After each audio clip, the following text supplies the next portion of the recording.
Assalomu alaykum barchaga. Xayrli kun. O'zbekistondan kuzatib turganlarga esa xayrli kech deb qolamiz. Bugun o'zbek diasporani virtual studiyasidamiz. Odatdagidek shanba 11:00 New York vaqti bilan, Toshkent vaqti bilan 8:00. O'tgan safar adashgan ekanman, ozgina 9 deb yozib qo'ygan ekanman. 8 bizda vaqt o'zgarishi hisobiga ozgina farq bo'lib turadi. Navbatdagi muvaffaqiyat sirlarini 47-sonida ko'rishib turganimizdan bag'oyat xursandmiz. Kelasi 1-1,5 soat mobaynida juda ham qiziq suhbat bo'ladi deb o'ylaymiz. Xudo xolisa, bugungi mehmonimiz esa Mahmud Mahmudov. Suhbat asosan ingliz tilida bo'lib o'tadi, chunki suhbatdoshimiz o'zbek tilida gaplashishga qiynaladi. Biz bilan birga bo'ling va suhbatni boshlaymiz. Endi esa ingliz tiliga o'tib olamiz. Welcome to our virtual studio, Mahmud aka. How are you doing today? Doing well. Thank you for having me. And to be clear with the audience, I unfortunately do not speak any Uzbek, but everything you said sounded very beautiful. So thank you. Okay. Where are you based in at the moment? So right now, the reason I'm half covered in shadow, I'm in California, Palo-Alto, California, in the Bay Area. So the sun is still rising. But I grew up in Atlanta. I was born in Toshkent. And my family came to America when I was 1. And then kind of bounced around once I left high school and took off to Ohio for college and then kind of lived in a couple different places. But right now I'm in California. Okay, sounds great. How's the weather out there today?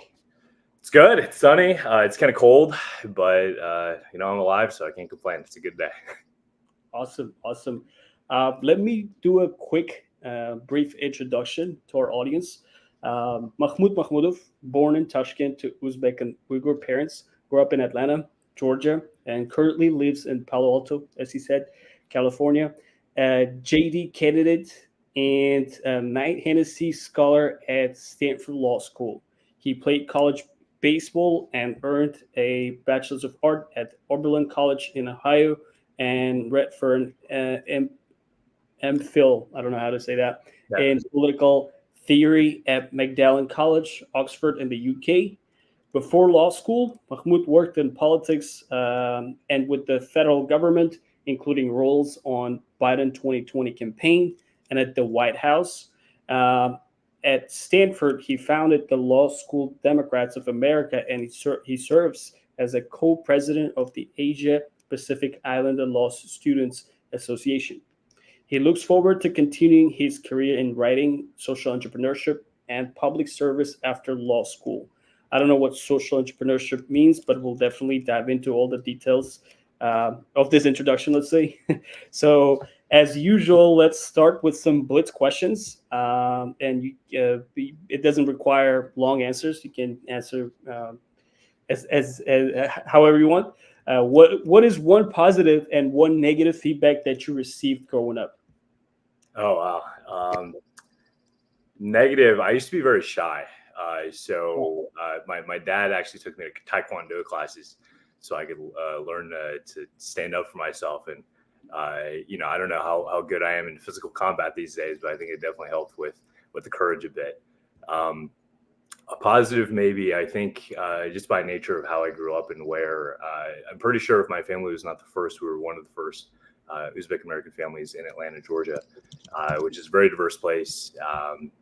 I don't know if the viewership is familiar, but civil rights movement in America led to a lot of advances and gains in civil rights for the Black community in particular, but also the Jewish population was really centered in Atlanta. And so around the time my family came, there were a lot of immigrants who came across the world, mostly in part because the 1996 Summer Olympics were happening in Atlanta.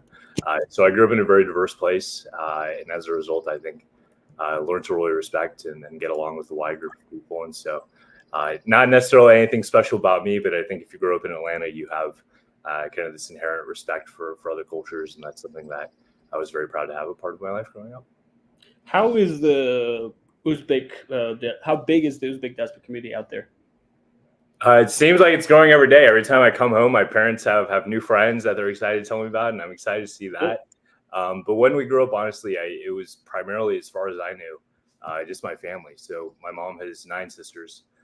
Most of them at some point came to America and then stayed with us in Georgia in some capacity. So I may be a little different than a lot of the viewers and a lot of people we've interviewed before, just in that the Uzbek community I grew up with was literally just my family. And it wasn't until I got a little older and I got to travel to New York and DC and kind of go across the country that I started meeting other people. But now, thankfully, it's growing not just in Georgia and across the country. And obviously, we're all very excited for that. Sounds good. Sounds good. Next question. How often do you do sports? It depends how you define sports, but pretty often. I mean, so I grew up playing basketball and baseball. In ninth grade, I quickly realized that my height was not going to compensate for my lack of talent. So I stopped playing basketball, but really wanted to focus on baseball. And it was really my dream. I don't know if my parents want to hear this, but when I was in high school, my number one priority was not necessarily focusing on school and going to a great academic school. It was really just wanted to play college baseball. And luckily got the best of both worlds, where I got to end up going to a very good school, but we was recruited to play baseball there. But that ended once I left college, and now I work out, I run, I try to stay healthy, but that's more about extending my longevity of life than it is competing in any kind of formal way. Yeah. Do you think sport is important in life? Yeah, honestly, I mean, I think there are things that happen in everyone's childhood which are kind of foundational to who you are for the rest of your life. And it seems strange now for me to say, just because, as I said, baseball is not a big part of my life right now, but I think as kind of setting the grounding for who I am in terms of understanding how to set a goal, how to work towards it, how to stay focused and work hard. I was not a naturally very talented baseball player. I started playing when I was 12, which is pretty late compared to most people. Most people start when they're 4 or 5. But it was very important to me. And honestly, more importantly, my dad was very helpful and very supportive the entire way. And so he would go with me. I remember on mornings like this, early Saturday, Sunday morning, we'd go out to the field, to the batting cage, and we would work out and practice together. And really, because of all my parents' support, I was able to eventually get a little better and at the very least good enough to go off and play in college. And so I think that just kind of set the foundation for me of really understanding. Awesome. There's not really anything that's kind of beyond your means to accomplish if you kind of set a plan, and I've stuck with that in various parts of my life since then. Sounds great. I mean, sport definitely helps build the discipline at least, right? Yeah, awesome. The following question is, what ultimately ended in the Salem witch trials? I know it's a very random question, but I like to ask questions like that. My understanding it was not so good for the people who were the accused witches. They burned people at the stake for articulating political stances which they saw to be kind of controversial. My understanding is that in some cases there are also just kind of women that they were going after kind of randomly, and so it's not so good. You're very close to the answer, but there is an exact answer. If you want, I can just read it for you. Please. The colony's governor ordered an end to the trials after his own wife was accused of witchcraft. So that's how it ended. That's politics. Once it gets you, then you're done. Yep. The following question is, when was Democratic Party founded, and who was it founded by? So the Democratic Party evolved, I believe, from what was originally called the Democratic Republican Party. My understanding was, I think Thomas Jefferson was one of the first founders, but I may be wrong about that exactly. I know it was early on. Yep. That's your answer? Okay. Yes, that's my final answer. I'm just testing your knowledge in history. I'm just kidding. No, it's not a quiz. The Democratic Party was founded in 1828. Martin Van Buren of New York played the central role in building the coalition of state organizations that formed a new party as a vehicle to elect Andrew Jackson of Tennessee. Gotcha. So, just to refresh your memory. Hey, you learned something, I learned something. So exactly. I don't know. Trust me, I'd have to do a little bit of research before asking these questions. So, when was the building of White House constructed, and which president lived in the White House? So this is kind of a trick question because there are 2 iterations of the White House. There was the one that existed. It was one of the first 3. I think it was John Adams, but then it burned down when they had the British War of 1812, and so they have the new facility, which is currently the White House. So I don't know. I guess it depends which one you're talking about. Yep, I see. Let me give you an answer. Construction began when the first cornerstone was laid in October of 1792, over 200 years ago, right? Although President Washington always saw the construction of the house, he never lived in it. So it was not until 1800, when the White House was nearly completed, that its first residents, President John Adams, and his wife Abigail, moved in. So it's John Adams who lived in the White House the first time. It's based on like the official website. Gotcha. Well, they've made some improvements since then. Yeah, check it out now. Sounds good. So the next question is, what is the capital of Nicaragua? I do not know. I'm going to have to pass on that one. I told you I'm going to ask you random questions, so you don't have to know this. So you got to give me this in advance. I got to prepare. That's all good. It's called Managua. I'm not sure if I'm pronouncing the right way, but it's Managua. I got it. Well, one day you and I will go. How about that? We can check it out together. For sure. Deal. How many presidents have been impeached in the American history? And can you name them? There have been two. I think it was Bill Clinton and Donald Trump. Oh, wait, say it again. What's the second one? Donald Trump. Donald Trump. Yes, Donald Trump is definitely one of them. The presidents that were impeached by the House were Andrew Johnson in 1868, William Jefferson and in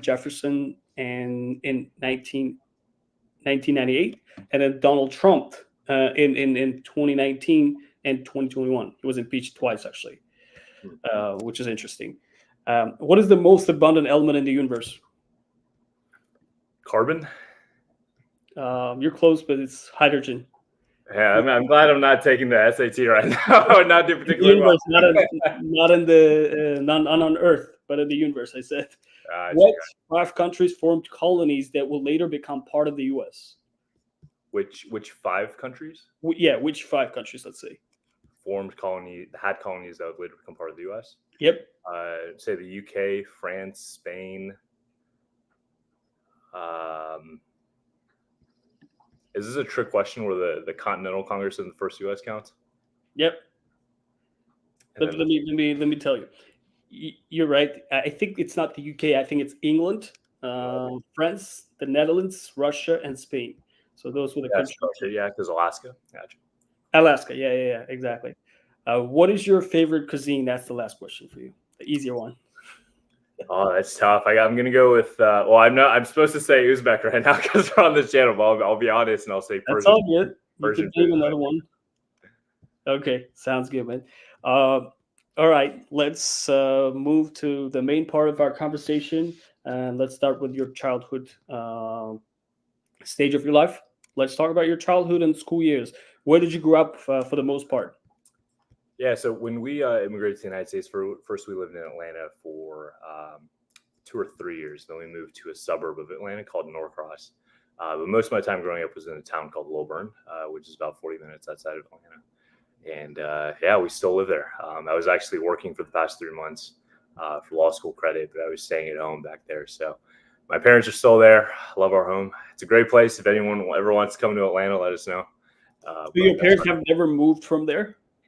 No, they're still there. We may move at some point, but we've been there for at least 20 years now, I think. That's very interesting. What is special about this place? Like, what attracts people to go to the city? Yeah, I think, the circumstances that I think drew my parents are quite different now, but it was really what I spoke about in the beginning. I think particularly for immigrants from not just Uzbekistan, but across the world, really, because of the global, the International Olympics happening, the Summer Olympics happening in Atlanta in 1996. Atlanta was a place that many people knew from across the world, whether it was Latin America or Africa or parts of Asia. So there's an incredible diversity there. And of course, the history of the civil rights movement that I mentioned is a big attraction. But now it's a little different. Now, people, enterprising individuals such as yourself who are working in real estate, they see that's a booming real estate market. Really? Yeah, we can talk about that. Hey, if you want to make a deal and going on something together, we can do that. We can talk about that later. But there's a lot of really good colleges and universities that are based there: Emory, Georgia Tech, Morehouse, Spelman, Georgia State University. So a lot of college graduates, a lot of kind of future of the economy, high technology industry jobs are headquartered there. Something recent that's changed over the last 10 years is that it's becoming really a hub for the United States for electric vehicle manufacturing. Oh, so, there's a lot of manufacturing plants ranging from Hyundai to Rivian that have moved over there. And so because, the place, it's 10 million people, I think we are the 6th or 7th largest state right now. But there's a lot of people still moving because there's a lot of open space, and it's relatively cheap to operate in relative to places like California and New York. So weather's good, food is good, people are nice. So if anyone's watching and they're thinking about moving to the United States, I recommend Atlanta, Georgia. Awesome. So there's a lot of immigrants. There's a lot of diversity. I'm sure there's a lot of all kinds of restaurants, right? Yes, very much so. Especially if you like Asian food of any kind, there's a lot of Asian food in South Asian, Pakistani, Chinese, Korean. We have a very big Korean community. Oh, but also African, Ethiopian, Somalian. So we have everything. It's like a mini UN down in Atlanta. Awesome. The following question is: what school subjects were the easiest and most difficult for you growing up? Well, based off my answers in the beginning, I should probably say everything was kind of hard for me. Everything was hard for you. I think some people are good at math. Some people are good at history and stuff like that. So no, I think I enjoyed, and I did well at kind of writing and English and literature and generally kind of history and social studies. Social studies. I was okay at math. It was not my best subject. I think probably science is what I struggled the most in. But honestly, if I could go back, I think I probably would have focused more on technical subjects when I was younger. But it was less that things were kind of difficult, but more that I just had more of an innate interest in. I think language in particular, just kind of growing up as an immigrant, language is a way that we can kind of access ideas and feelings and emotions that kind of transcend different identity experiences. And so I think just me being positioned the way I was, I wanted to understand people around me, and I found that the written word was a good way of doing that. And that's still something that's very important to me today. Interesting. Okay. And were you involved in any other activities outside of school growing up? Primarily baseball. I mean, I spent most of my time basically doing that. I mean, we had on campus organizations, whether it was, we had like a National English Honor Society. I was in the Future Business Leaders of America. But beyond that, it was really just kind of taking care of my own work and working on baseball. Sounds good. Is there any person that you can point out to who supported you the most? Well, I can't pick one. I guess I'm going to kind of cheat here. I'll say both my parents obviously were most important, just because, for anything I do, I think often about how, because they came here when they were basically my age, and then they had one child and then two, and I think that is infinitely harder than anything that I will ever do. And so I think about that often. But I was raised by a very big family. Like I mentioned, my mom has 9 sisters, and all of them were very instrumental in raising me in different ways, just because both my parents had to work growing up. And so my family was really kind of the bedrock of my life growing up, and still is today. And I got to give a shout out to my little brother too. He's a little bit younger than me, but was really like kind of the best friend I had. What is the age difference, if you don't mind me asking? Like how? We are 5 years. Well, it depends how you count. 4.5, 5 years apart. That's a big difference. Yeah. Okay. So it's just only you and your brother, right? And any other siblings you have? Yes, just the two of us. As far as I know, for now. Gotcha. All right. Let's tap into your education years, like the colleges you went to. Did you have any plans to pursue a particular academic or, let's say, career path after completing 12-year education, or did you figure it out later as you grew up? Yeah, so I had a general sense that I wanted to do something in public service. I first started thinking about going to law school actually when I was quite young. It was kind of for not the most mature reason, to be honest. I thought the judges were people that wore these cool robes and they did nice things for people and helped people, and so I thought maybe that sounded like an interesting thing to do with my life. But so I always had a sense that I wanted to kind of use government tools, public policy, and the law to help others.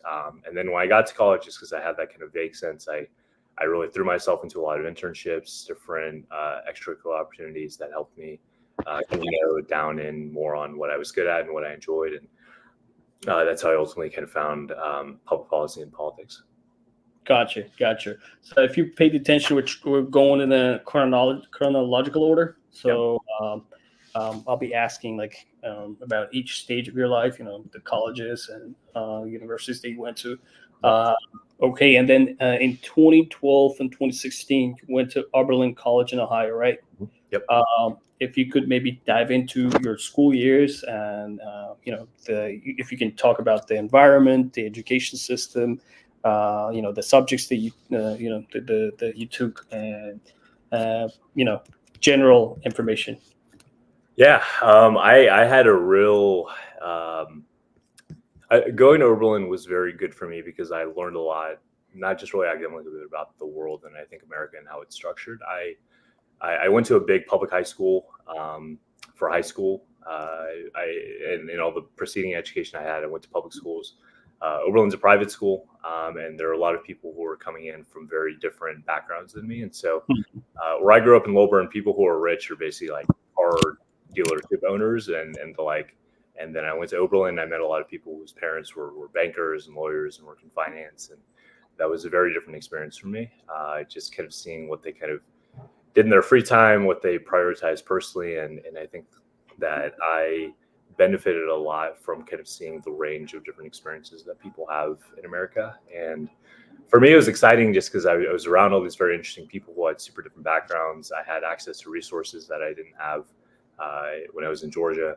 But I was very focused. I knew kind of early on that I was thinking about law school, was thinking about different opportunities afterwards, and so really wanted to kind of focus on school. And there's an old Chinese saying that you basically follow the frog, which means that you do something difficult early on in life and you kind of focus very hard, and then it pays off dividends down the line. And when I look back in retrospect, I think Oberlin was definitely the time that I kind of put my head down and I worked a lot and was able to do some things which ultimately facilitated me going on to do a bunch of other stuff. And so it's kind of, I don't know if people are familiar with Oberlin. It's about 45 minutes outside of Cleveland, Ohio. So it's literally in the middle of a cornfield. There's not a lot going on there, which was also helpful for kind of staying focused and staying on my schoolwork. Sometimes when I'm in DC or New York and I think about people that went to college out there, it can be a little more distracting just if you're in a city. But I got to play baseball while I was there, which was a great experience for me. I was very involved in student government.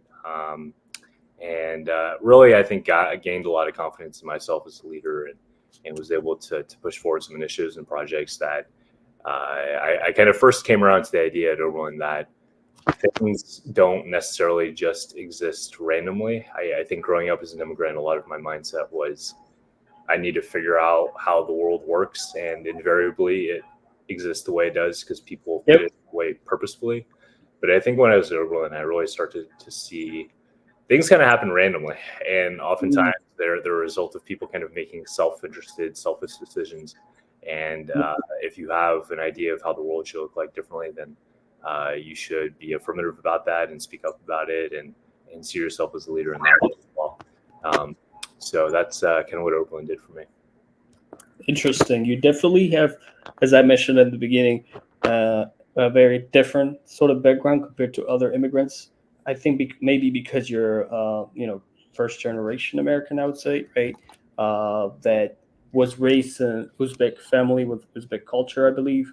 But at the same time, you went to an American school and then later American college, and most of your friends didn't speak, the language that you mainly used at home. I don't know what language you use at home, but I mean, you lived in two different worlds. I could tell growing up, right?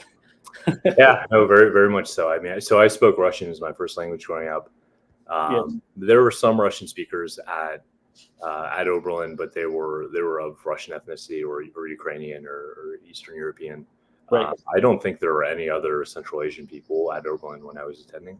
That may be different now, but it was very much traversing different worlds, because I think even putting aside kind of the Uzbek context, I think just even within the American kind of cultural context, the South is a very particular place, and most people that went to Oberlin were either from kind of New York, DC, or San Francisco or Los Angeles. And so very different kind of regional discrepancies that I first started to learn about.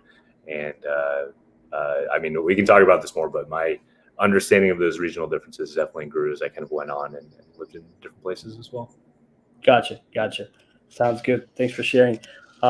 I know that on your LinkedIn page, you mentioned a few things in the activities and societies.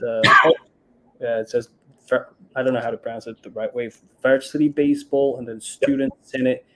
You mentioned that, but Truman Scholarship. Let's talk about Truman Scholarship. What is that scholarship about?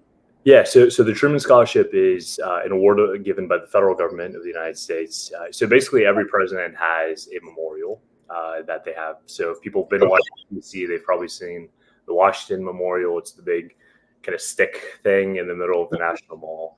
People may have gone to the Lincoln Memorial, which sits on the other end. For President Harry Truman, who presided over the end of World War II, he wanted a living memorial. And so basically what he did was he endowed a scholarship that would go to roughly 50 Americans every year who are dedicated to a career in public service. And so I applied my junior year and was very fortunate to get it. And basically what it entails is some funding for graduate school.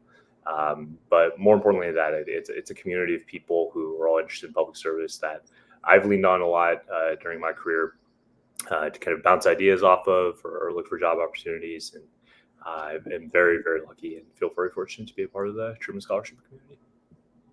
So do you have to meet any requirements, or do you have to be, part of a certain organization to qualify for Truman Scholarship, or what would be the requirements to, is it only for students, or could international students also apply for that, or what are the restrictions maybe?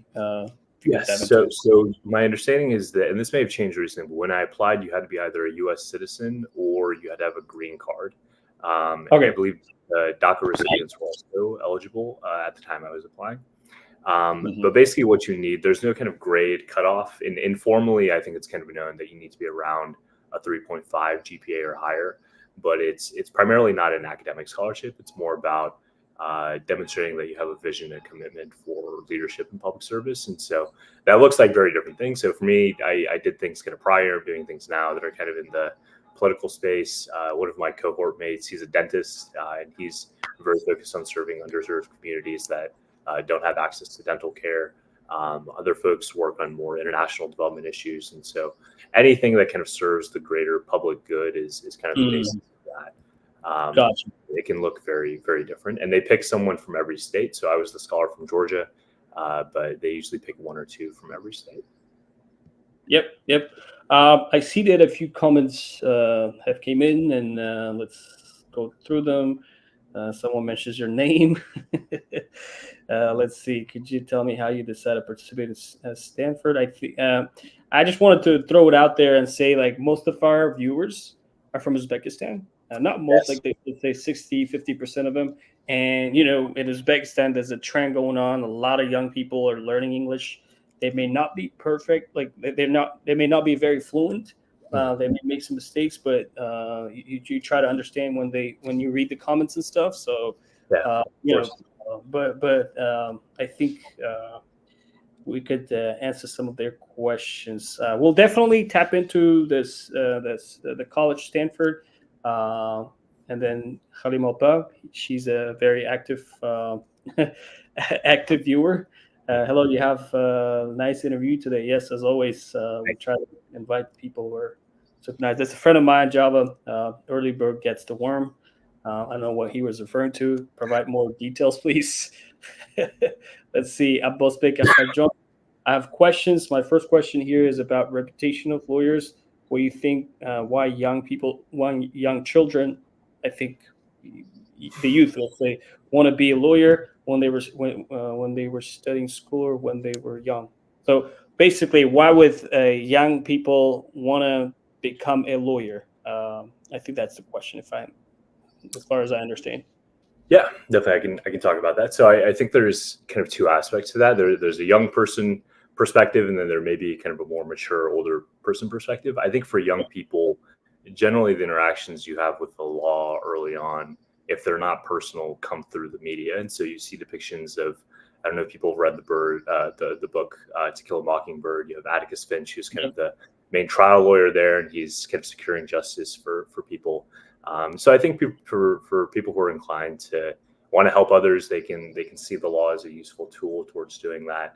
I think now that I kind of grew up and did a lot of different work, and now I'm in law school, I see that most people who practice law, at least at a place like Stanford, it's not quite that type of work, though of course we have people that go into public interest work, but there are really significant implications on the commercial side as well. And so if people are interested in business, every transaction you make, whether you have a business that's merging with another one or trying to acquire another one, whether you're trying to get IP for a product that you just developed, whether you're trying to issue a license, there's a heavy kind of intersection between business and the law as well, which I think may be interesting for, I think, people in Uzbekistan in particular, just because I know in the last decade there have been pretty significant political changes. My understanding is that there's a lot more investment coming in from across the world. And so as you're creating the regulatory structures for all those things, you need lawyers in place, just because if you don't, and then you have a multi-billion-dollar international corporation that's, let's say, doing some kind of mineral extraction in Central Asia, there's a lot of liabilities around that. And so all the very expensive, fancy lawyers that you get, they can create mechanisms to make sure that risk is reduced, that investments are safe. I mean, you probably interact with law every day in real estate, and that's its own kind of very sophisticated field.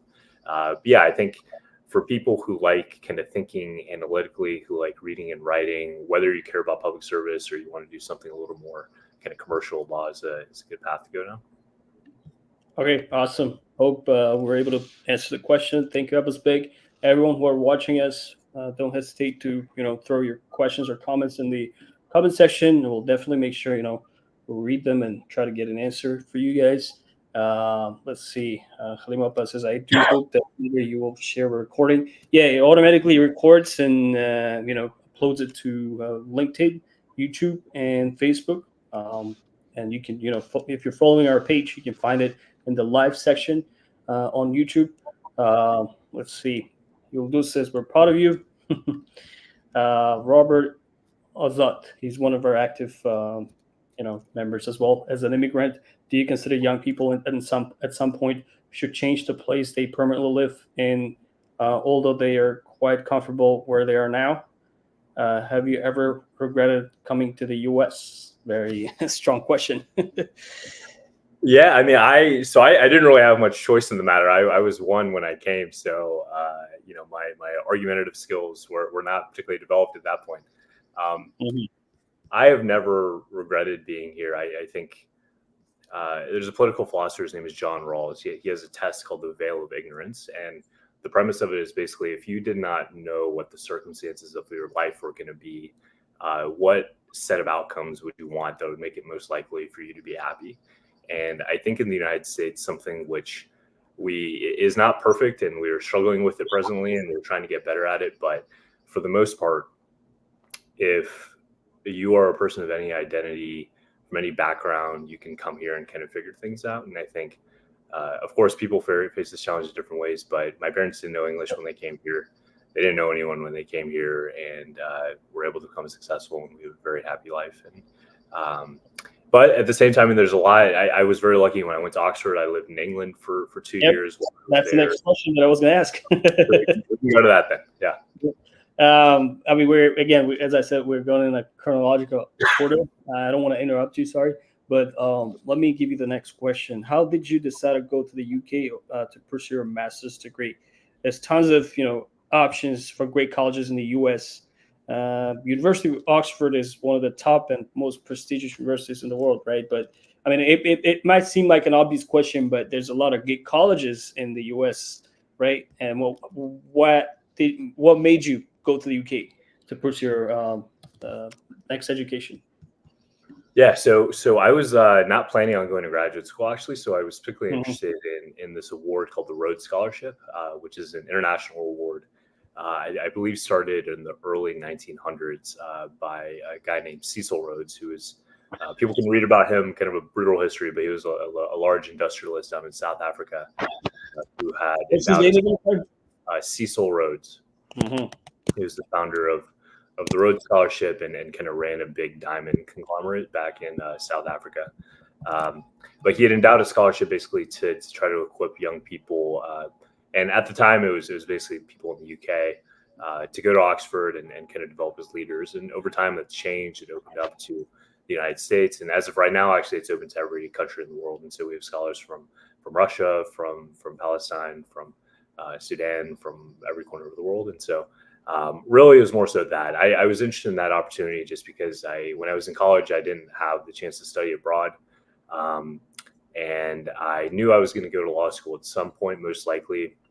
But I felt that if I did that, I would just kind of be rushing into a life which I knew kind of what it would look like after the fact. And so if I had the chance to go for free, then I would, of course, love to take that. And so I applied to the Rhodes Scholarship. Was very lucky I got that. And so that's kind of what facilitated me going to Oxford. But had I not gotten that, I probably would not have gone. Yeah, but did you actually want to go to the UK and study there? I mean, was the idea of going to Europe, like the UK, right, an attractive idea for you, or was like, okay, I got the scholarship, let me go see what it looks like, Yeah, so I really had no background in the UK, but I was quite interested in Oxford as a university just because the style Right. there is quite different. So Absolutely. here in the US, we have kind of larger, well, it depends what school you go to. We have kind of larger lecture-based classes, smaller group discussions. In the UK, the education system is primarily based on this tutorial system. And so it'll be yourself as a student and maybe one other person, and you'll sit down with their professor. And basically what they do is they give you a stack of 10 books, and you have to read them every week. And then you sit down with them for like 2 hours every week and just kind of talk through what you read and what you learned. And I was interested in that. And I knew at Oxford in particular, just being in Europe, I hadn't been there before, but I kind of understood that it's quite easy to travel around. And so I'd have the chance to travel and kind of learn through that way. But also, most importantly, I think be in community with the other people at Oxford. It's a very international cohort. I actually did meet more Uzbeks there. There's more in Oxford than there were in Atlanta. So that's where I started to kind of meet more Uzbek people. But yeah, I think all those were kind of the basis of me making that decision. Gotcha. Do you think it's overhyped, or do you think the quality of education they offer is worth it? I mean, Oxford is a top school, etc. Right? A lot of people dream. It's a dream for a lot of people, I would say. But do you think it's totally worth the time and effort and the investment that you make? I mean, you got the scholarship, but yeah, I think I've kind of a maybe controversial take on this, so I want to make sure I explain it very clearly. I think generally now, in terms of cost, I don't really think any higher education is worth it. I think you can learn the technical aspects that you need, honestly, through most free resources, because we have such incredible technology now and access to information that if I was set on perhaps becoming like a computer engineer or something more technical, you can find all that online. I think the real benefit is that you are around other people at a high caliber that you can learn from and engage from. And for me, kind of like I talked about at Oberlin, you're around people that just come from very different familial backgrounds. And so for me, it was big just to kind of understand what are the ranges of careers that you can have. What does it mean to be successful in America in different ways? What does it mean to have a lot more money than I had at the time and currently have? And I think I learned a lot as a human being, just kind of navigating the world through all those experiences. But honestly, at Oxford, particularly for the program I did, it was political theory. Most of the books were written more than 200 years ago. So all those things are still around. You can go to the library and kind of read them on your own. But I think education is something that it's not that you can expect to show up at a school and then all of a sudden you're going to become smarter. I think it's all about how you understand yourself and what you're good at, what you're bad at, what kinds of people you surround yourself with, what extracurricular opportunities you throw yourself into. And it's much more kind of personally driven than I think sometimes I talk to folks and they think if they just kind of go to XYZ school, they'll be fine. And it helps a lot. But at the end of the day, you still have to have ownership over your education and what your career goals are and go from there. Awesome. Okay. I see that we have a question. Sorry, let's pull this up first. Did you do your undergraduate study at Oxford? In which direction? So I know that you picked a Master of Philosophy and Political Theory, but you did you majored in what was the name politics when you were doing undergraduate, right? Correct. Yeah, and that was at Oberlin back in the U.S. Okay, and why? I don't know if it's the right question to ask, but why did you switch from politics? I mean, they're pretty close to Yeah, they're pretty. So when you get the Rhodes Scholarship, you can basically choose whatever you want to study. And for me, because I knew I was going to go to law school, I was less interested in doing a kind of pre-professional degree like an MBA or a master's in public policy, something more oriented towards like real life problems. I think my education at Oberlin was very centered around American government, and I really wanted to kind of flesh out the theoretical background. And so I was actually, my parents don't know this, but I was between studying political theory and English literature, actually, because I thought there was a lot I could learn kind of going into a legal career that might be helpful from that standpoint. But ultimately decided on political theory, and it was different, but also related enough to my undergraduate studies that I saw it as an extension and not a total departure. Gotcha. I think there's another comment that came in, Clara Dashbeima. Would you be interested in visiting your universities in Uzbekistan for conference to discuss with students about subjects, how to be successful in life? That's an interesting question. Would you take that? If you take me with you, then I'll go anytime. No, I would love to go. And I saw another question in there about why I haven't visited yet, and I would love to talk about that just for a second. So, I mean, when I was in college, I was quite busy, so I unfortunately didn't have time. And then as I started to make plans more concretely, I started working in different capacities in pretty high intensity jobs. But then I really had my most kind of concrete plans for the last few years. But then COVID happened, and so nobody was really traveling anywhere. And so as soon as that kind of finished, and I finished up some of my work, I started law school, and there just hasn't been much time, just because it's quite a busy schedule, as people imagine. So I hope to go one day, inshallah, relatively soon. My family, I still have a lot of family there on my dad's side primarily, and so I hope to go relatively soon. Awesome. It must be an interesting experience. When was the last time you were in Uzbekistan again? Sorry. When I was 5, I went back to visit with my family, but wow. I don't remember much. Probably not recognize the yeah, from my understanding, it's incredibly different places from the last 10 years even. So, but hopefully would love to go one day. Yep. When I visited Uzbekistan the last time, it was like 5 years gap, and when I was in the city, I just realized it changed so fast. I mean, it's like China in the 80s. It's growing super fast. There's a lot of construction. There's a lot of companies that are coming in from overseas, and there's a lot of local manufacturing companies, textile companies. The country is growing super fast, even though it has a lot of economic and political issues. I feel like more or less like it's in the right track. It could have been worse, right? But thankfully, things have changed since I think 2016. Again, like with there's so many problems that need to be solved, but still, it's a good place to visit and do business. A lot of friends who've immigrated to the U.S. from Uzbekistan, who do business here, who work for companies. They're pretty much enticed, and it seems very attractive for them to go back and do some business and stuff. And it's a great time. There's a lot of industries that are not discovered yet, that are not like even that do not exist yet, right? That you can go and implement certain things that work here in the U.S. and take it and apply it in Uzbekistan. Anyways. Let's focus on your education years. You continued to pursue higher education, and in 2022, which is very recent, right? You got accepted to JD program offered by Stanford Law.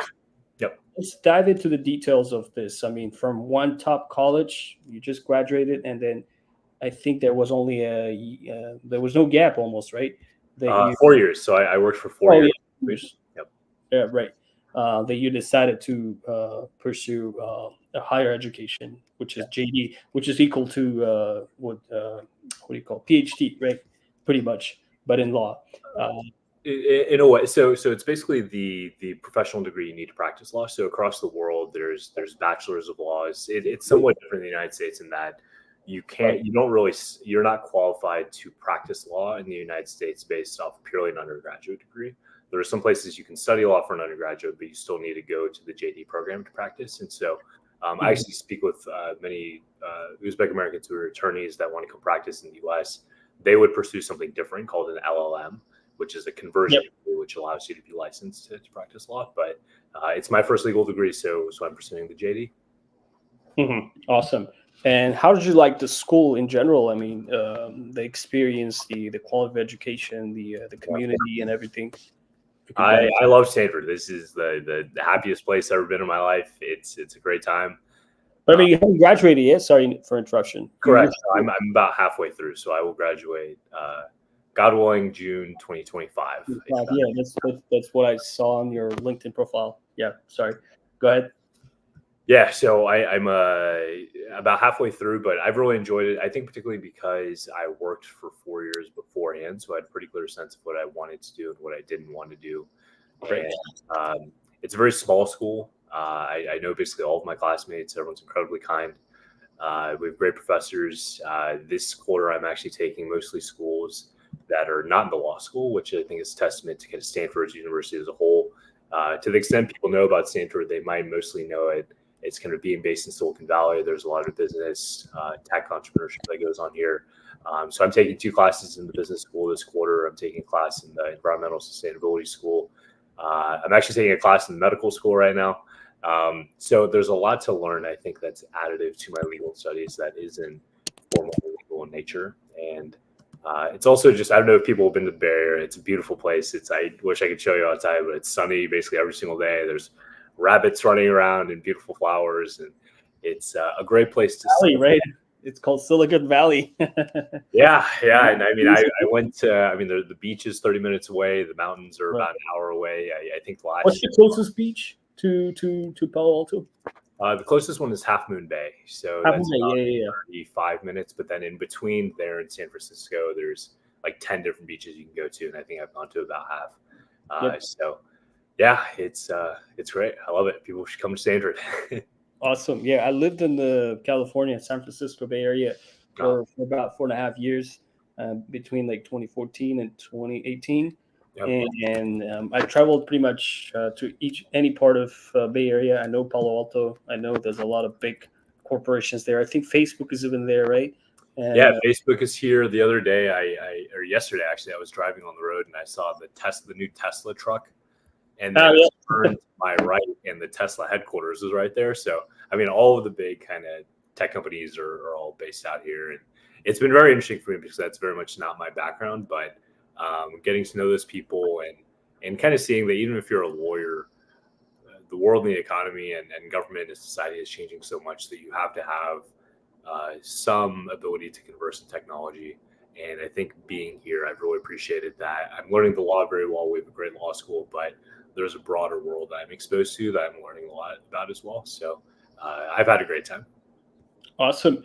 Also, I just noticed that you said that you're taking a class in a medical school. What kind of class are you taking? Yes. So I'm taking a class on generative AI in medicine. So basically thinking about what the applications of artificial intelligence are going to be for not just kind of practitioners, doctors that are kind of doing all of their kind of technical and processing, but also thinking about how to improve patient outcomes. So I was interested in it just because, healthcare is a big problem across the country. AI, I'm sure people are aware, has advanced very significantly the last 2 years, but really the last 10 years. And was just thinking about what can I learn from this from a policy standpoint, what's important. And I think this is something I've learned both there and already in the business school classes I've taken, because I come from a kind of government public policy background. It's been very important and instructive for me to learn about what do the people who actually move money and make business decisions hold as important, because that can often be pretty different than what we think is important from kind of a public interest standpoint. Right. So yeah, it's great. Awesome. Interesting. When you say you come from a government policy background, you're referring to the experiences, the work experience that you have, right? Because I don't think you majored in what do you call government policies while you were doing your master's, I guess, but you were doing philosophy. Yep.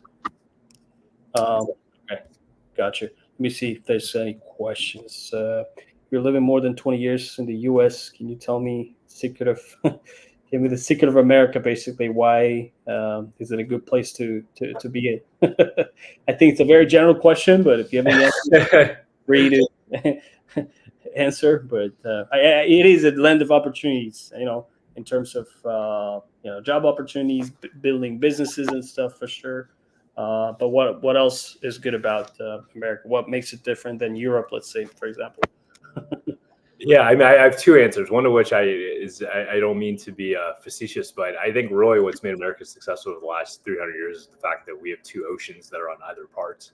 And so if you look at just kind of the history of civilizations, particularly when it was more difficult to travel, you are generally safer from invasion from other countries if you have a huge ocean. We're pretty far from everybody else. And so I think for the first 200 years, when air forces and military capacities were less advanced, it was just easier for us to kind of be in our corner of the world.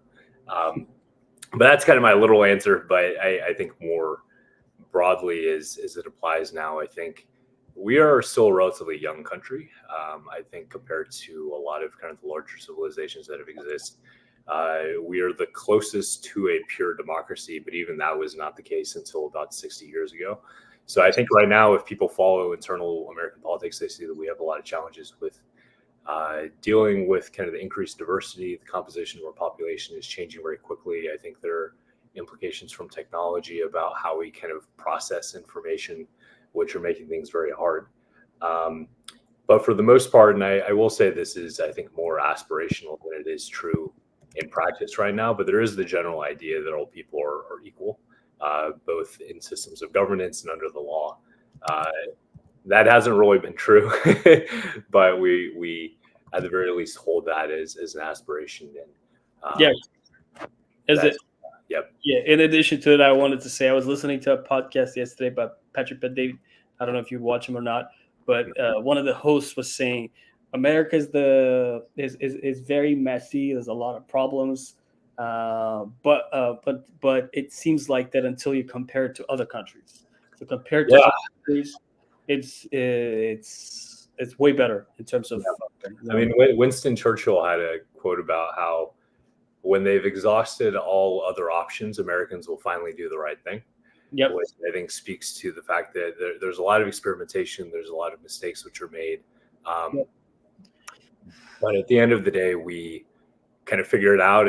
But right now, I think there's a very active question of how our system of governance compares to others across the world. I think when it comes to different technological changes, especially when it comes to AI and different military capacities, I think we can see, looking at other countries across the world, there are real benefits, and we can weigh the relative trade-offs of them. But there are real benefits from having kind of more streamlined autocratic forms of government versus an open democracy, just because we have very different people here who disagree on very different things, and it can be hard to govern sometimes that way.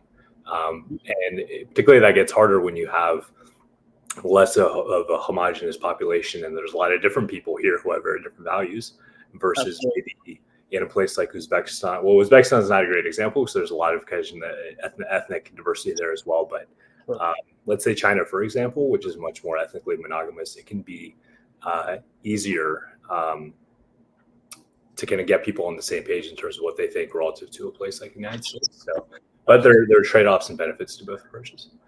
Absolutely. Yep. 100% agree. America is the land of opportunities, no doubt. The reason why people like me come to the U.S. and to find better opportunities and a bit of, to build a better life. For sure. If you guys have any thoughts, please feel free to leave in the comment section. If you have any questions, again, feel free to throw them in there. If I can just add one thing, I think something that does make America special is that there is a iterative approach to how we think of our identity, in the sense that obviously first, most people who are here were English, and then there's some components of French people. And then there are a lot of Irish people and German people and Polish people who came, but they were not considered the same. And so there's a lot of discrimination that was introduced. And now, people may have a certain thing in mind when they think about Americans. But at the end of the day, when you and I are much older than we are right now, we will also be the Americans. And so I think there is a very beautiful thing that anybody from across the world can come to America and become an American. But if I moved to Japan, I wouldn't automatically become Japanese, and nobody would think I'm Japanese. Absolutely. If I moved to Germany, nobody would take me in as German. But that is something I think is special here that we have. Yep, absolutely. America embraces every culture, every ethnicity. That's a good thing about America, for sure. Let's talk about the activities and societies that you have been involved in. You're a founder of Law School Democrats of America, right?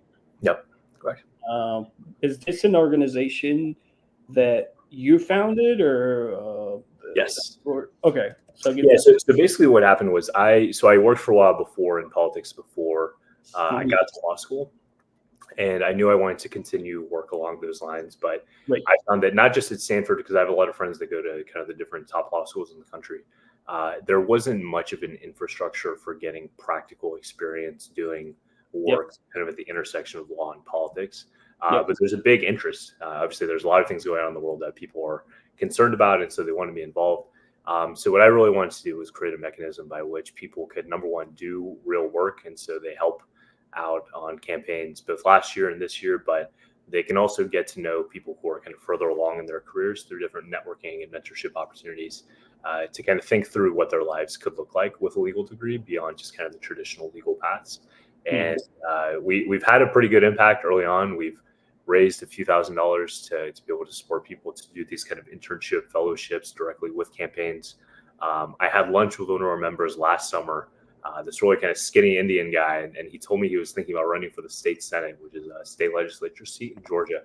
And privately, I thought, you might have a little tough time. He's like 25 years old, but he's now the Democratic nominee in the most important state Senate race in the state of Georgia. Has a very sophisticated campaign. And most importantly to me, I think he, as a young immigrant, he's Indian American. He really embodies a lot of what I valued and saw growing up, and that it doesn't really matter where you come from. That shouldn't dictate where you can go.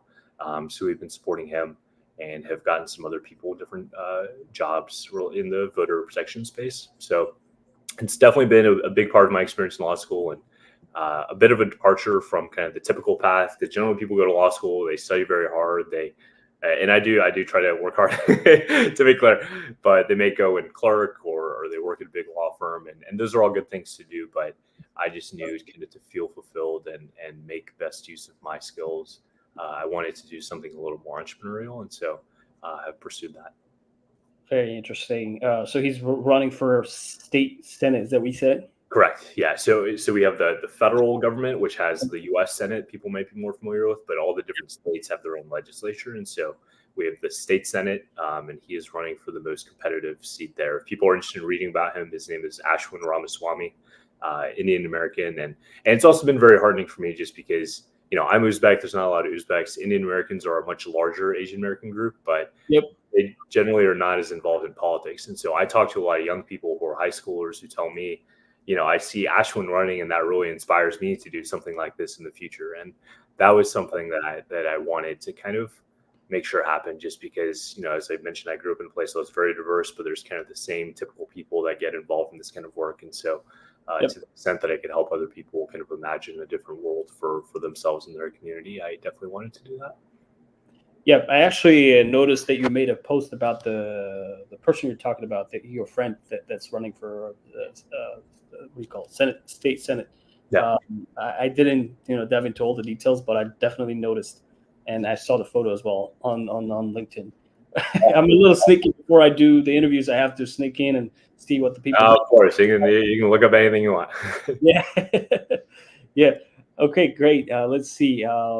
We are hitting 1 hour mark. I think we haven't tapped into your career journey yet. I can stay as long as you want. If you want a little more time, that's totally fine with me. Okay, awesome. Yeah, I'm very flexible in terms of time, but I don't want to take too much time of yours. It's a weekend. I'm sure you probably have some other plans. But let's dive into your career stage of your life, which started, I believe, in 2018. You had a period when you worked as a writer of West Wing Writers in Washington. I think that was an internship, as far as I understand. Was it? Yeah, so I had an internship that ended up turning into a full-time contract role, so I could do that transition. Yeah. Okay, and it lasted not too long, I guess, right? It's about 5 months or something like that? Yeah, that's correct. Mm-hmm. And what was your role there? What did you do? So West Wing Writers is kind of a boutique speechwriting firm based in Washington, D.C. that's somewhat unique in that they primarily service kind of government, public figures, political candidates, but really run the whole gauntlet of different types of clients. And so we had private sector clients, we had individuals who are kind of celebrity type people that we would work on their memoirs or some of their press releases. We also worked for corporations with some of their public relations work. So it was good for me just because you literally just write all day, and I like Mm-hmm. doing that. So it was a great first job to have. Right. Sounds good. It feels like if you like writing, it's like getting paid for your hobby, right? Yeah, and that's what you want to do ideally. I think if you Right. enjoy what you actually do, then you figured out the right job. And if you could define what boutique speech writing is, like what is this Yeah, about? so just to mean that it's a bit specific in the type of clients that it serves. So most of the partners at this firm, they were former White House speechwriters, and Right. so they were kind of very big in Democratic political circles, and so they were kind of known that if you were looking for somebody from that space, you would go to them specifically, as opposed to Yep. some of the broader, bigger public relations firms, which maybe have a broader set of clients that they cater to. Yep. Yep. Uh, helped research ghostwritten book for Vice President Kamala Harris. That's the text I saw on your LinkedIn. Yep. I mean, we know. I mean, a lot of people know who Kamala Harris is. She's a big persona in the American politics, right? But did you talk to Kamala Harris in person? Did you have to? Did you have like a direct work relationship with her, or how did it go? Yeah. So I don't want to overstate it. We're not particularly close. I don't think she knows who I am right now. But basically, what happened is we were a private firm, and so at the time she was a U.S. senator. She would come in with her team and kind of talk through her life. Because basically, what happens in these processes is that you might see a book that's written by a very famous person. Very seldom do they actually write it themselves. They'll have a firm like us that they hire. So she would come in for lunch, and we would talk for a few hours about different points of her biography that she wanted to emphasize and how she wanted to frame it.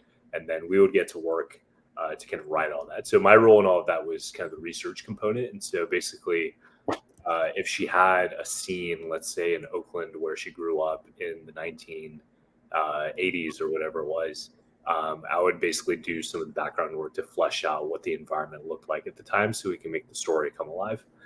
Because she had photos, she had journal entries, she had her memory, obviously, but we just wanted to make sure that when you're writing a book, you have to be a little more descriptive in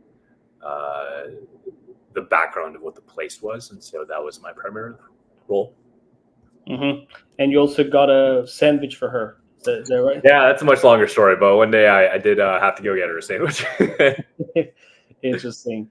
And in 2019, you were in Denver, Colorado. You had a chance to work as a finance associate. Spent a lot of time on the phone asking wealthy people for money for about 5 months. That's just a description from LinkedIn. Let's dive into it. Why finance? Because you were focused on politics and stuff, right? Yeah, so it was a political role. It was on a political campaign for a gentleman who was running for the U.S. Senate.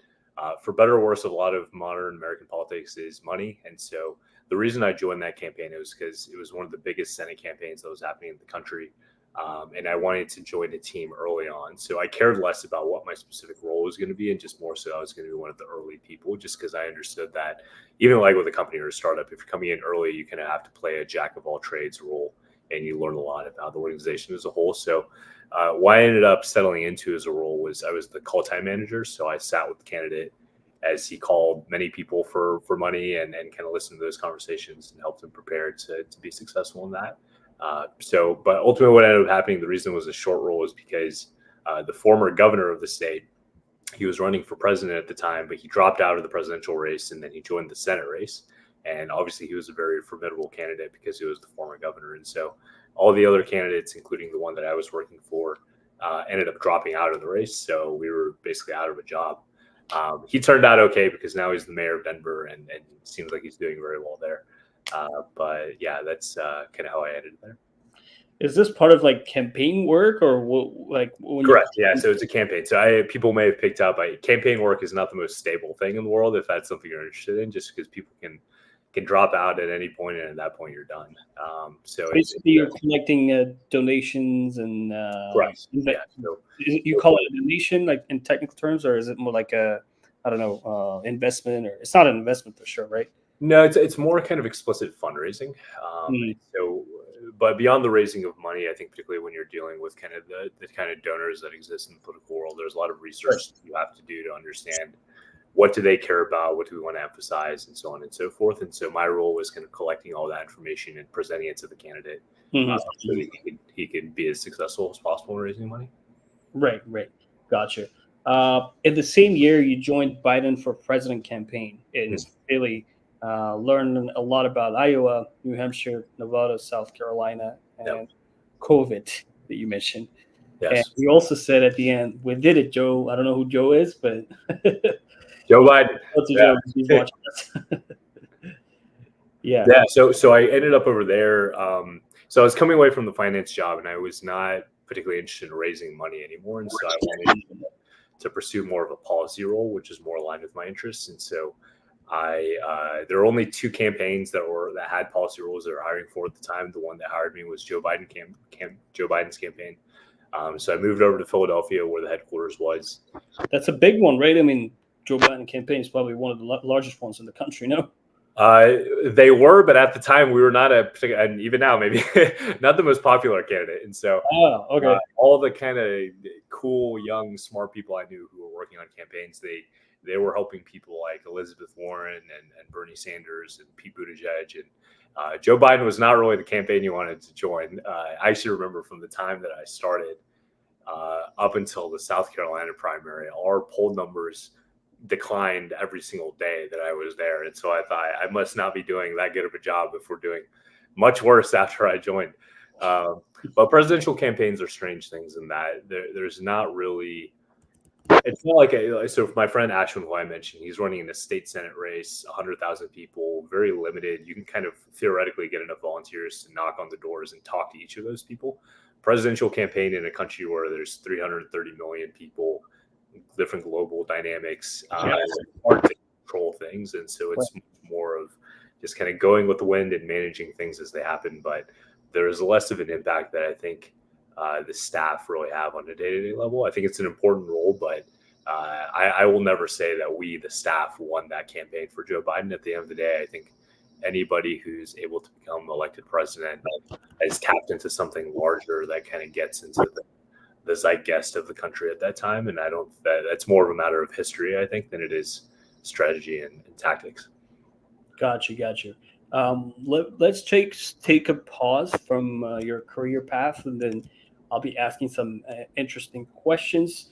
I'm going to name politicians, and you tell me whether you'd support their agendas or policies. I just say I have my own ideas, and so the only person I agree with 100% of the time is myself. It doesn't have to be 100%, at least 60, 50% that would be enough, right? Sure. You can just say you support their agenda or you don't support their agenda, or you can just even give it, more explanation if you wanted to.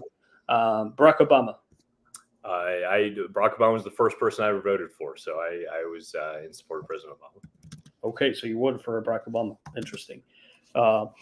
So you were old enough to vote for Barack Obama back in the day. I just turned 18 in not the first election, but in 2012, his re-election, when I started my freshman year in college. That was the first vote I ever cast.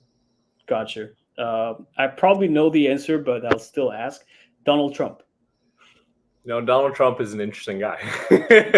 I tried as hard as I could to beat him last time, and we'll try to do that again. I will say because I think for all these people, we have such a divisive mentality. There are good things that Donald Trump did, I think, particularly with his emphasis on China.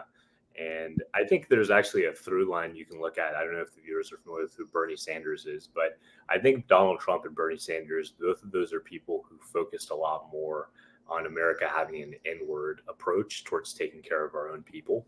Right. And there's aspects of that I don't agree with, but I do think that generally, and I think President Biden has continued this in some ways, thinking about the welfare of the American people is something that's important. And so I give Trump credit for starting that conversation in many ways. Start a conversation with whom again, sorry? Just thinking generally about how do we take care of people in America. There are a lot of domestic problems. Oh, okay. Focus on America first.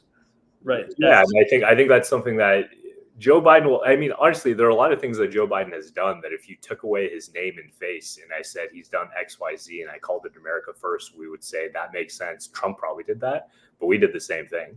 So this is a challenge I kind of see in American politics generally, is that we think of things as very us versus them, but for the most part, there's less.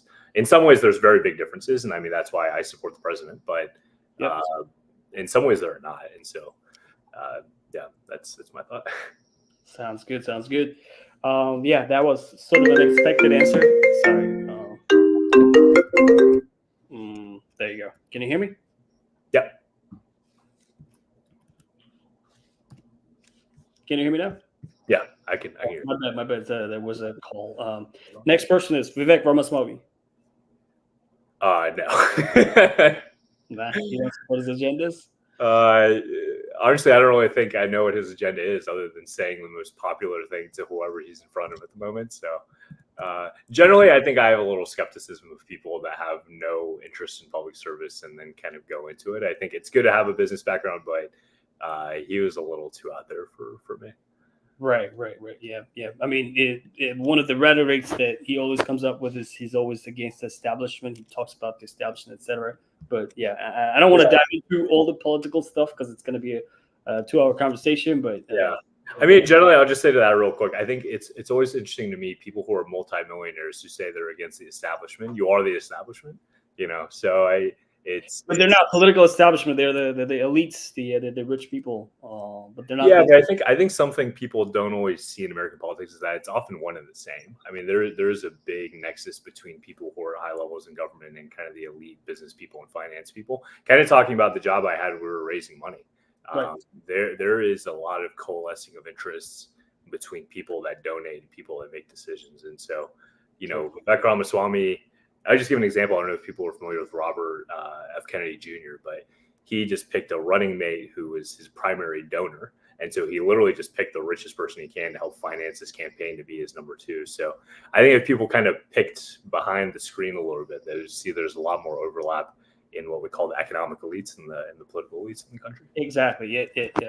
Yeah. Very interesting political climate that we have in the U.S. I'm very curious about what's happening in political world in America. But yeah, anyways, again, it could be another conversation. But yeah, what about Al Gore?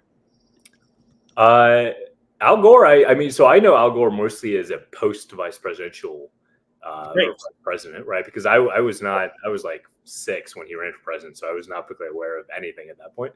But I really respect and I like the work that he's done on climate change and sustainability since he lost. So yeah, I think generally very supportive. You support his agenda, okay? Yeah, his main agenda was climate, but I mean he's one of those people who kind of initiated this movement of climate change, etc. Right? Yeah. Okay. What about Kamala Harris? Well, I mean, the vice president and the president are kind of one and the same, and so I support the president. I support the vice president. Hope to see them reelected. Gotcha. Okay, great. The last person, Governor Ron DeSantis. I am not in support of Governor DeSantis. I actually expected the same answers for some reason. I don't know why. Maybe because you kind of were in the campaign of Biden, right? You kind of supported. Yeah. No, I will say. I mean, I hate to keep caveating everything, but even Ron DeSantis, I think, is a good example of kind of the difference between how people campaign and how they actually govern. Because I mean, you know better than me. You're in Florida. But when he first got elected in 2018, he was kind of seen as a moderate. He was doing a lot of good conservation work, the Everglades. But then he decided to run for president. He started emphasizing a lot of things which are not really relevant to most people, but he thought would be helpful in a primary. So all these people, I mean, there's good things they do. There's bad things they do. I'm generally of the persuasion that you should kind of evaluate them as individual people. But on the whole, I would say I generally don't agree with Governor DeSantis. Gotcha. Okay, yeah. I mean, he's from Florida, a conservative state, and I'm sure his agendas and policies would kind of align with the values and the way the state is run, I guess. But anyways, all right. I have some general questions to ask. What are the main differences between Oxford and Ivy League colleges like Stanford that you're studying now? What are the main differences that you notice? Oxford administratively is I mean, it's I think actually the oldest university in the world. A lot of the systems that are there are still quite old. So just kind of a trivial example, but for example, there's like 10 different libraries on campus and you need a different access card to go into all of them. And so that's the kind of thing that if you're at Stanford, I can go into any library and check out a book. But just some of the systems there are a bit outdated. Right. Gotcha. We have a question, but I think it could be a little bit more personal question. I don't know how open you are to answer these questions. Yeah, no, 100%. Tell us about your family, what your parents do for a living, and your siblings, etc. Yeah. So both my parents are research scientists at the Centers for Disease Control, the CDC, which is headquartered in Atlanta. They've worked there for most of their careers and do very important work, kind of making sure people are healthy across the world. My brother, who's younger, he is an officer in the Marine Corps, so he's stationed out in Hawaii. You actually spoke to him earlier. Yep. So much, better conversationalist than I am, but he's out there and is finishing up his term of service soon, and then we'll be hopefully starting law school next fall in 2025. Awesome. Okay, great. I mean, both of you are super charismatic and talkative. You know how to present yourselves, and and it's interesting for a lot of our audience to see people like yourself, for example, who have been raised in the U.S. Most of our interviewees, like the guests that we invite, have grown up in Uzbekistan, but they immigrated here. But you guys are more kind of like you guys have assimilated to the culture more than the rest of us, including myself, right? And it's interesting to see like people from Uzbekistan who immigrated to the U.S. and grew up here in this culture, and you speak different, you act different, it's different, and people would definitely be interested in knowing more about you. The following question is, why Democrats, not Republicans? I mean, I might be making an assumption, but I mean, you helped run a campaign for Biden, right? Yeah. But why not Republicans?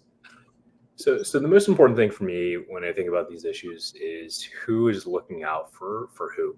And I think about how I grew up.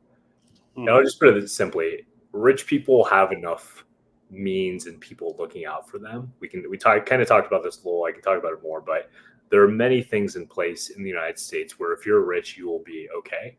I generally see the Democratic Party as more concerned about people who are struggling or who are poor or who are immigrants who want to find a way to improve their lives. And so I just spent the last 3 months working in the state government here in Georgia as part of my studies.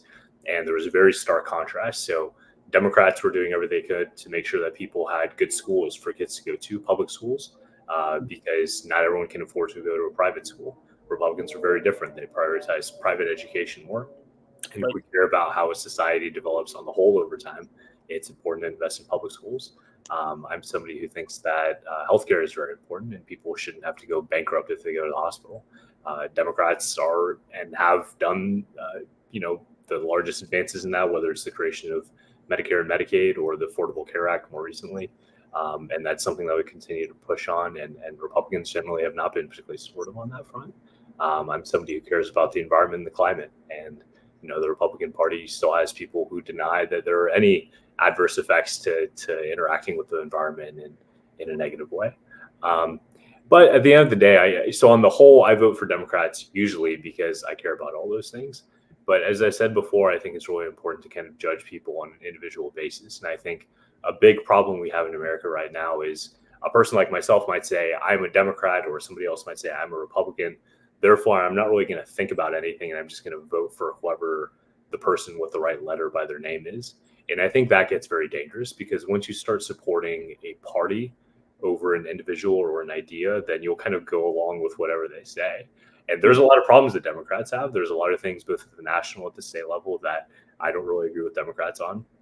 And so I think it's important for us as individuals who are engaged in this process to advocate for things that are different. I think you see an example of this right now with a lot of the advocacy around Palestine within the Democratic Party. There's things that President Biden is doing which are not particularly popular, and people are speaking out against that as they should. So I think, generally, but it might change. Back in the day in the South, Democrats used to be the party in power, but that was kind of the more overtly segregationist party, and then things kind of flipped, and so it moved over, and now it's the Republican Party that is generally more in control in the South. And so these things can change, and I don't put it past myself that one day I might consider myself something different. But for now, I'm more in the Democratic camp. Very interesting. Very interesting. I mean, these conflicts may seem like, might seem like a problem, but at the same time, we don't like America doesn't want to be like China, right? Only one party rule. Yeah. We have these two, parties at least that are, always maybe contradicting each other, but still, fighting with each other. I mean, it's a good thing in general, right? That means the American politics is working, democracy is working. I mean, the conversations are happening, and it's good to have this conflict. That way, America can sort out what's good and what's bad. And okay, let's see, 1 hour and 20 minutes so far. We've come a pretty long way, right? Let's see what kind of questions we have received so far. Someone says, Halima Abdullahi, I'm proud of you, and I'm proud that we're one nation. I think she wants to say that you've accomplished a lot, and we're proud to have people like yourself from Uzbekistan who have achieved a lot in life. Let's see what other questions I have for you. All right, that's a very important issue. Uyghurs, right? Uyghurs in China. Uyghurs are the closest nation to Uzbeks, both culturally and language-wise. We look alike. We, talk alike. We act alike. We dress alike. The food we eat is the same. Most Uzbeks do care about the Uyghurs and feel their pain and hope for their peace and prosperity. I mean, Uyghur problem needs powerful and united Central Asia. I believe, because the nations that actually care about Uyghurs' destiny is probably Central Asians, because again, we're from the same background, especially Uzbekistan, I would say. So, what do you think? Some of the things that those Central Asian nations or governments can do, or what kind of actions they can take in order to support the Uyghur cause and somehow influence the political pressure against the Uyghurs? Yeah, so I think there's two fronts on this. I think first and foremost, I mean, there's kind of the more political lens, and so to the extent people can advocate, as my brother does, pretty actively, speaking out directly, both in a civic capacity, but also making sure that governments are taking a clear stand. I think is important. At the end of the day, I think this issue is something that is driven a little more in terms of leverage points by economics. And so a lot of the challenges we have with the Uyghur population are kind of derived from forced labor. And so that's not even necessarily Chinese companies. These are American, Western companies that are operating in China that use forced labor. And so there's a lot of different campaigns that we can look at historically, whether it's apartheid in South Africa, which there are economic boycotts against, whether it's a situation in the Congo, which there were similar boycotts against. There have been a lot of companies that have done really good work. And I'll just give an example. I know the sports manufacturing. So Adidas is a company that got a lot of this activism and so changed some of their supply chains so that they were not deriving a lot of their materials from forced labor Uyghur sources. Nike is a company that has not done that. And so they have their own kind of business reasons. But I say all this to say that they're very important, and I see it all the time, and I'm very proud of everyone who's on this call and across the world that is doing this work in the activism lens. I think there's an equally important business component of this, which we also need our business leaders and investors to lean in on. Because ultimately the relationship that the world has with China is not just one thing, right? Even with the United States, we argue a lot with China. We have a lot of military conflict with China kind of under the radar in a Cold War type situation. But at the end of the day, we trade a lot with China. We rely on them for some of our climate and environmental goals. And I think extrapolating from kind of the dynamic politically I was talking about earlier, where you have to kind of deal with things on a case-by-case basis, China is not a country that anybody in the world, let alone Uzbekistan or the United States, can just walk away from and say, we're not going to engage with you at all. That's just not how things work anymore. Yeah. They're too big and too important. And so you have to find the points in your relationship where you can exert some of that leverage. And I think the business standpoint is a particularly important one to focus on. Awesome. Yeah. I'd love to have another separate conversation with you and your brother on this subject and, see, if there's any ways that ordinary people could do to support the cause, because it's not only the forced labor or some other specific issues, but it's a whole cultural war that's going on against the Uyghurs out there, right? I watch the news on different platforms, and I see that sometimes, like for example, during Ramadan, they're forced to eat some pork and drink some alcohol, which is against their own beliefs and faith, right? There's so many problems. Like there's this. I mean, people call it concentration camps, but they're similar to that. And there's that they built and that they kind of what do you call it? Incarcerate innocent Uyghurs, mostly men, and try to convert their faith. And there's a lot of issues. I mean, it's a big topic that we can talk about. But anyways, also quick thing that I wanted to mention. I think we could wrap it up within the next 5 to 7 minutes. I just wanted to mention something. Sorry, I'm trying to keep track of everything in my mind. I want to make sure. Done a great job. But you have any thoughts, any ideas that you wanted to share with us? And then I'll be asking final questions, and we can wrap it up. Yeah, I mean, first of all, I just want to say thank you to you and to everyone who's tuning in. I think for Uzbek people in America, I've seen this interesting dynamic with other Asian American communities where across the United States, there's a much kind of older, more mature, more sophisticated Indian community, for example, or Chinese or Korean.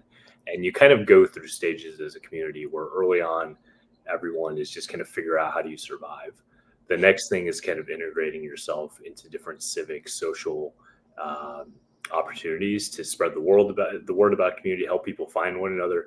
I think you were doing a very important thing in hosting this channel in this community, because you're helping people find one another.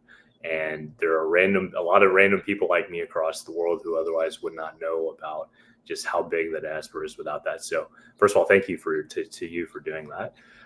And then the next thing I think is really starting to integrate yourself into the various institutions, whatever country you're in, whether that's educational, business, raise your families, have big families, make sure you grow and travel and do the whole thing. And I think one day, hopefully within both of our lifetimes, inshallah, we will have a large enough Uzbek community that a lot of people understand what we are about culturally, and we'll have little restaurants in Atlanta and Miami you and I can go to, and just like in Brooklyn, huh? Just like in Brooklyn, we want to make everything like Brooklyn. So I look forward to that day. And if there's anyone on this call I can ever help with that or anything else, you can find me online, and happy to talk about that. But I just want to say thank you for everything you're doing. Absolutely. Thank you so much.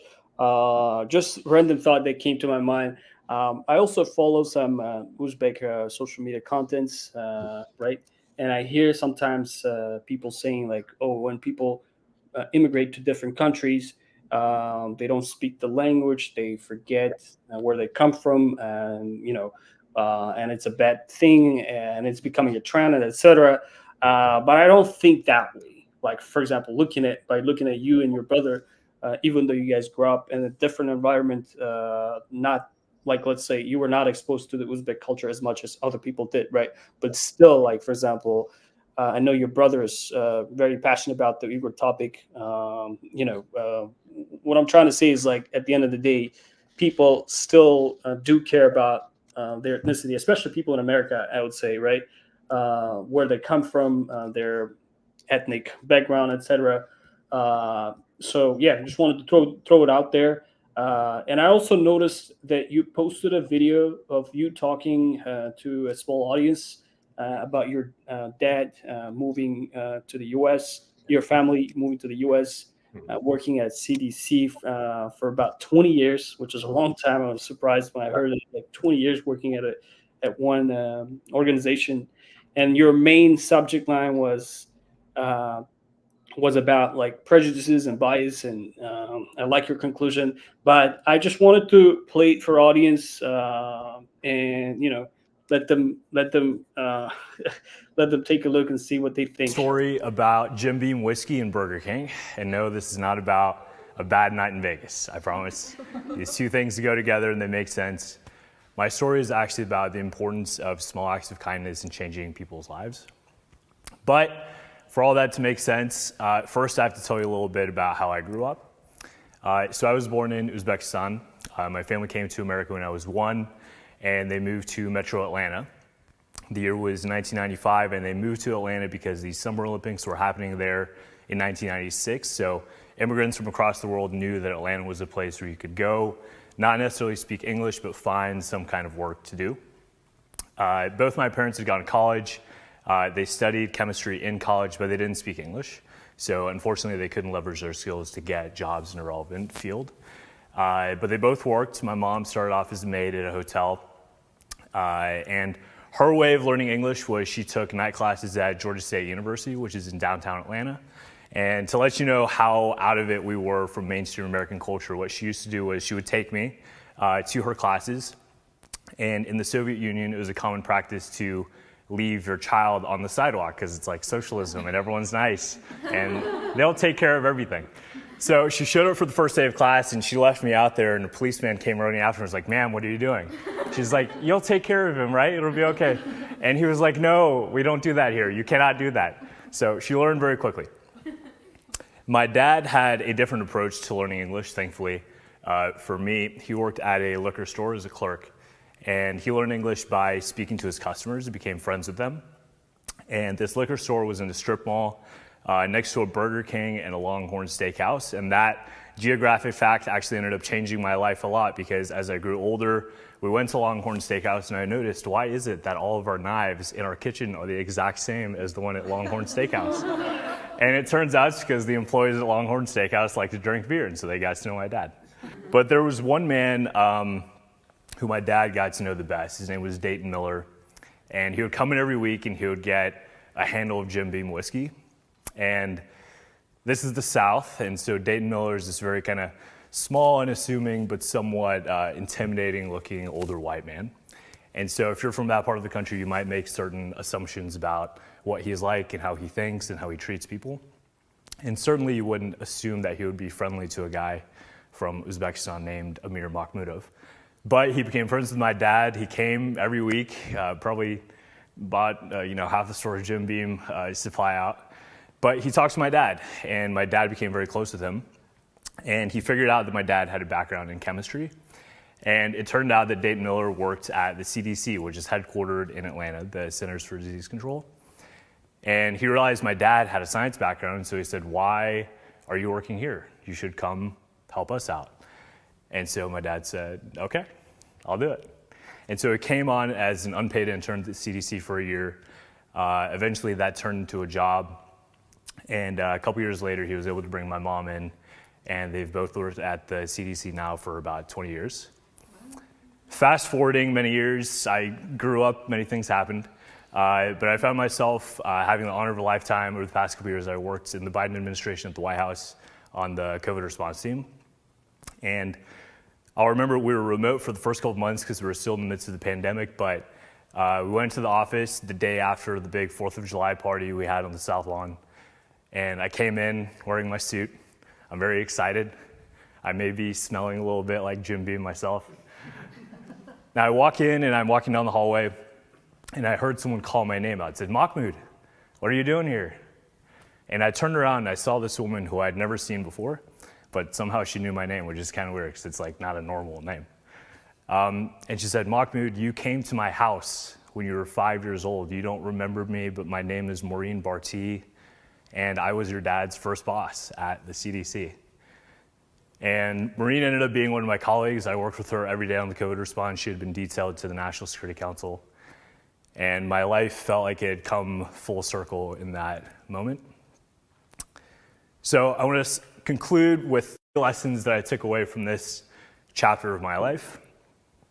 Number one, you can never judge somebody by just how they look. You can see their skin, you can see their eyes, you can see their body, but you can't see their heart when you first meet them. That takes a little more time.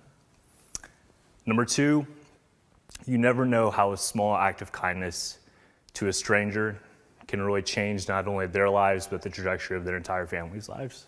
Thank you.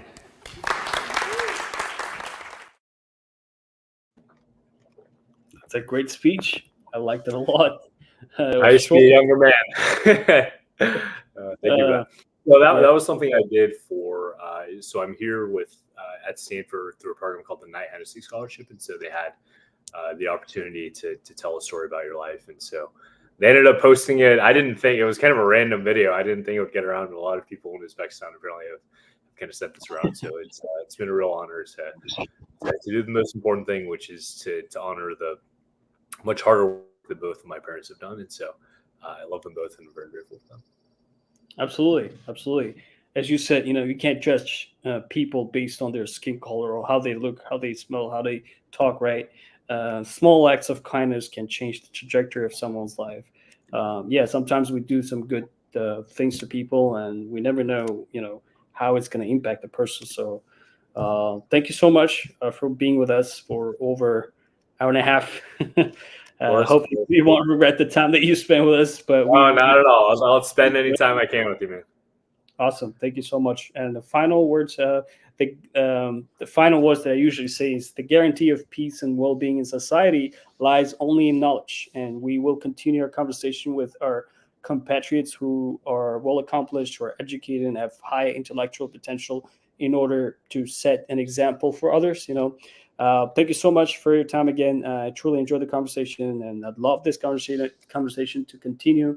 Hope it's not the last one. And any final thoughts, and we can wrap it up. Yeah, definitely. I mean, thank you so much again. And again, if I can ever do anything to help anyone, you can find me online, hit me up on LinkedIn, and I'll respond. And just thank you again for the opportunity. It's a very special community that you're growing, and I'm very humbled to be a part of it. Thank you so much, Mahmud. I appreciate it. Enjoy the rest of your weekend. Enjoy, everyone. You as well. Take care.